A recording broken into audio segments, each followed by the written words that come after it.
Baik, Assalamualaikum warahmatullahi wabarakatuh. Kami dari kelompok MPA akan membahas tentang sejarah globalisasi.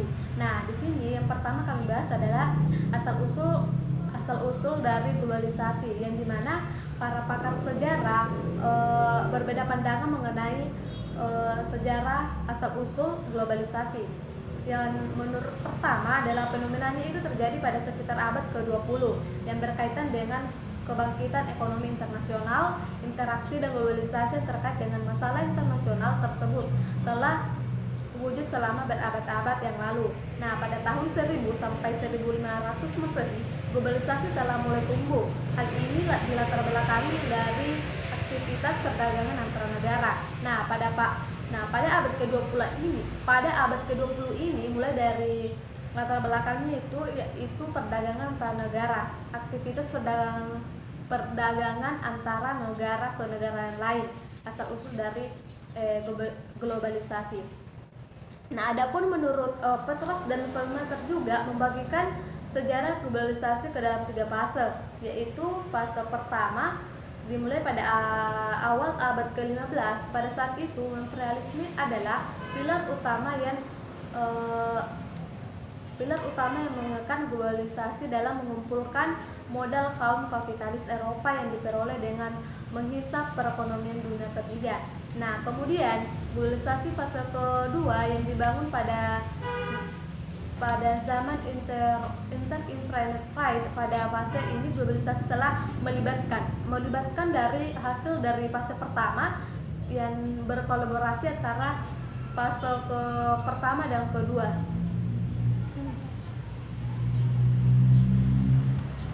Dan sedikit berbeda dengan pendapat Friedman yang berpendapat bahwa era globalisasi fase pertama sampai dengan fase pertama dengan fase ketiga itu mulai pada tahun 1492 sampai 1800 yang disebut sebagai zaman penjajah dan merkantilisme. Nah, dari pakar sejarah itu ada sedikit perbedaan, tapi dapat disimpulkan bahwasanya dari asal usul globalisasi itu terkait pada berkesinambungan antara pakar pertama sampai pakar menurut Friedman. Wabarakatuh. Perkenalkan, nama saya Dianda Sriani, Prodi Tadris IPS. Di sini saya akan menjelaskan tentang 3 globalisasi. Yang pertama, globalisasi kuno. Yang kedua, proto-globalisasi. Dan yang ketiga, globalisasi modern. Globalisasi kuno menggambarkan hubungan antara komunitas dan negara dan bagaimana mereka diciptakan oleh penyebaran ide-ide dan norma sosial. Sebagaimana yang dikatakan oleh seorang pakar ekonomi yang bernama Frank, yang mengatakan bahwa globalisasi sudah ada sejak kebangkitan berbagai hubungan perdagangan. Dan perdagangan inilah yang menyebabkan adanya penyebaran ide-ide seperti agama, struktur ekonomi, dan cita-cita politik. Yang kedua adalah proto-globalisasi, di mana era ini dikenal sebagai pembawa perubahan yang luas dalam sebuah globalisasi. Bagaimana tidak, saat para sosial mulai mendirikan instansi perdagangan. Ini tentu sangat membuahkan hasil karena sangat memperdagangan. Ini tentu sangat membuahkan hasil karena sangat membawa perubahan yang jelas dan dalam pertumbuhan ekonomi di dunia. Yang ketiga adalah globalisasi modern.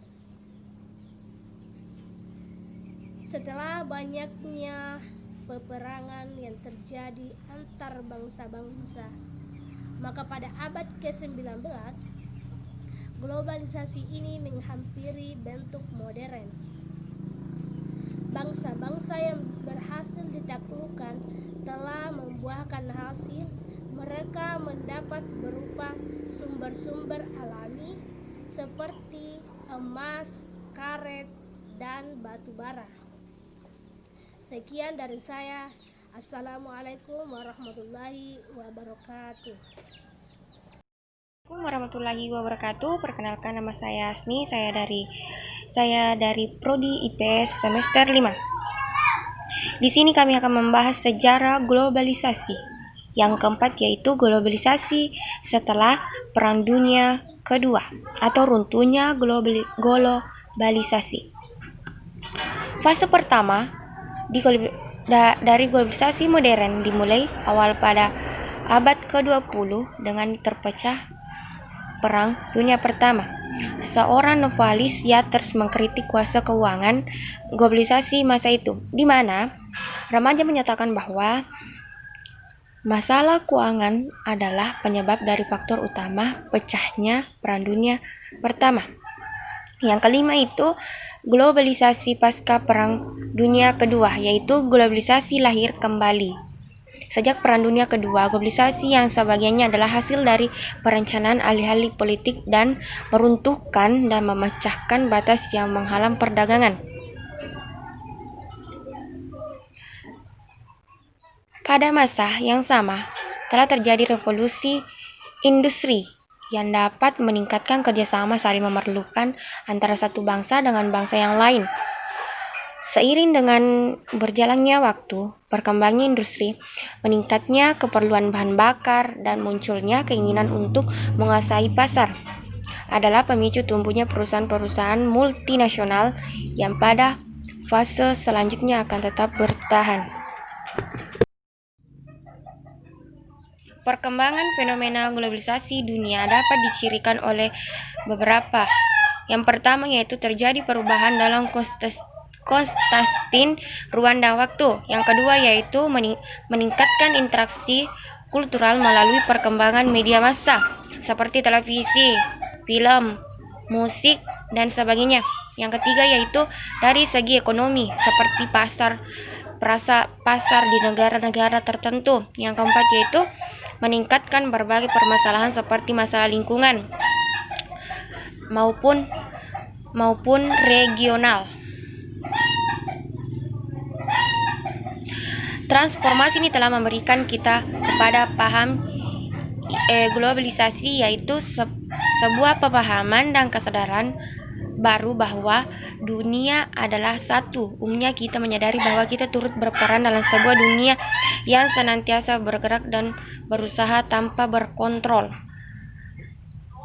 Adapun menurut John Rane dan Payne bahwa dalam konteks globalisasi ada 3 posisi teoritis yang dapat dilihat sebagai berikut. Yang pertama itu para pelaku globalisasi atau globalis percaya bahwa globalisasi adalah sebuah realitas yang mempunyai konsekuensi nyata terhadap bagaimana cara lembaga-lembaga, organisasi, dan orang-orang dalam berinteraksi antara satu dengan yang lainnya. Yang kedua itu tradisionalis. Kelompok ini tidak percaya bahwa globalisasi tengah terjadi. Mereka menganggap bahwa fenomena ini hanya sebuah mitos semata-mata, atau jika ada, isunya terlalu diperbesar-besarkan. Mereka melihat bahwa paham kapitalisme telah menjadi sebuah fenomena internasional selama beratus-ratus tahun. Dan yang kita hadapi saat ini adalah proses evaluasi atau sebuah kelanjutan dari proses yang dibangun oleh kapitalisme. Sekian, Assalamualaikum warahmatullahi wabarakatuh.